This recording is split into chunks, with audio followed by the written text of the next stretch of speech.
ભાવનગર જિલ્લામાં પણ આવતીકાલે અડધો કલાક માટે બ્લેક આઉટ કરવામાં આવશે। સાંજે 7:45 થી 8:15 સુધી બ્લેક આઉટ કરવામાં આવશે। યુદ્ધની પરિસ્થિતિ સર્જાય તો તેને પહોંચી વળવા માટે રિહર્સલ પણ કરવામાં આવશે। સિવિલ ડિફેન્સના ભાગરૂપે બ્લેક આઉટ અને રિહર્સલ કરાશે। 7:45 સમયે સાયરન વગાડવામાં આવશે અને તમામ લોકોએ પોતાના મકાન, ઘર, દુકાનો વગેરેના લાઇટો બંધ કરી બ્લેક આઉટ કરવાનું રહેશે। બાદમાં 8:15 ફરીવાર સાયરન વગાડવામાં આવશે। સાયરન માટે શહેરના જુદા જુદા વિસ્તારોમાં પોલીસ વાહનો, ફાયરના વાહનો એરિયા વાઇઝ ગોઠવવામાં આવશે। જ્યારે ગ્રામ્ય વિસ્તારમાં પણ સાયરન વગાડવામાં આવશે। જે અંગે આજે કલેક્ટર કચેરી ખાતે વિવિધ વિભાગના અધિકારીઓ સાથે બેઠક યોજાઈ। જે અંગે ભાવનગર જિલ્લા કલેક્ટર ડોક્ટર મનીષ બંસલે વિગતો આપી।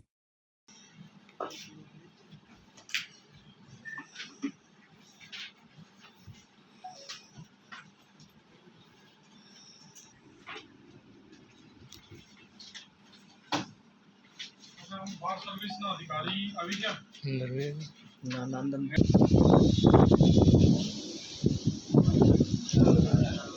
स्पेशल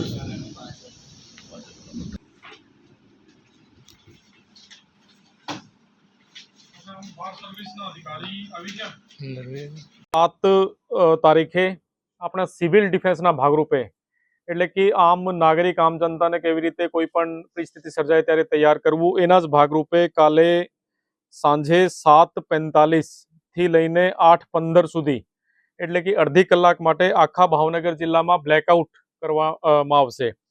આ બ્લેકઆઉટમાં આપણો મ્યુનિસિપલ કમિશનરનો એટલે જે વિસ્તાર છે, નગરપાલિકા વિસ્તાર છે અને તમામ ગામડાઓમાં જે પણ આપણે લાઇટ જે પણ છે, ઘરની લાઇટ કે કોમર્શિયલ વિસ્તારની લાઇટ કે સ્ટ્રીટ લાઇટ કે બીજી કોઈ પણ લાઇટ એ અડધી કલાક માટે બંધ રાખવામાં આવશે। એના માટે આપણા જિલ્લામાં કાલ 7:45 2 મિનિટ માટે સાયરન એક બગાડવામાં આવશે, જે આખા જિલ્લામાં વગાડવામાં આવશે। અને એના આધારે તમામને મારી વિનંતી છે કે તમે તમારા ઘરની, તમારે દુકાનની કે જે તમે જ્યાં પણ હો એ તમામ લાઇટો બંધ કરવાની છે। અને પછી 8:15 1 મિનિટનો ફરીથી સાયરન વગાડવામાં આવશે, તો પછી આપણે લાઇટ ફરીથી ચાલુ કરી શકાય છે।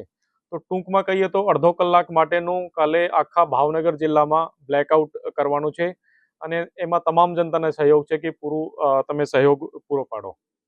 મોક ડ્રીલમાં સિવિલિયનનો આમ કોઈ રોલ નથી, પરંતુ બ્લેકઆઉટમાં સિવિલિયનનો 100% રોલ છે। એમાં વિશેષ રૂપે ધ્યાન રાખવાનું છે કે જ્યારે 7:45 સાયરન વાગશે ત્યારે પહેલી વસ્તુ આ છે કે કોઈ ગભરાવાનું નહીં, કારણ કે આ ફક્ત એક ટ્રેનિંગનો ભાગ છે। બીજી વસ્તુ આ છે કે જ્યારે 8:15 ફરીથી સાયરન વાગશે ત્યારે આ પોતાની લાઇટ વગેરે ચાલુ કરી શકે છે।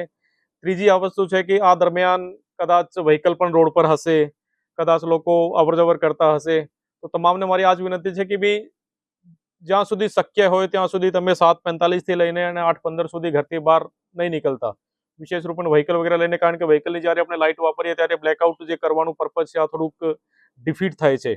છતાં પણ જે કોઈ ઇમરજન્સી હોય કે કોઈ આ પ્રકારની સિચ્યુએશન હોય કે જ્યાં તમને વ્હીકલ વાપરવાનું જ એટલે કે જરૂરિયાત ઊભી થાય તો વાપરી શકો છો, પણ કોશિશ આ જ કરજો કે ભાઈ આ અડધા કલાક દરમિયાન કોઈ વ્હીકલ વગેરે લઈને ઘરથી બહાર નહીં નીકળતા।